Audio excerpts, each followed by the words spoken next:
já si to chci poslat. Vyfoď rok 2009 a pak 2012.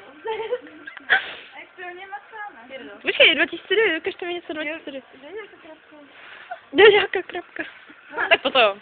Obal, ne? Že tam máš Tady. plnou krabici obalu. to je rozřízlé. Plechovka s etiketou trvanlivosti do roku 2009. A tady to je 2012.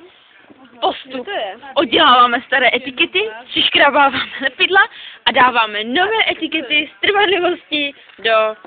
Kurva, kde to je? Do 36.2001. Hej, jde to přiblížit? Ne, to přiblížit. Jo! 2011. Podvod!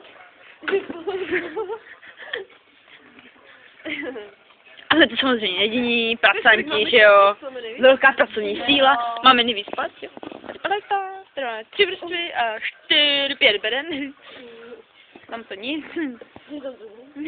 Oni mají taky jednu paletu a mají jenom 3 vrstvy.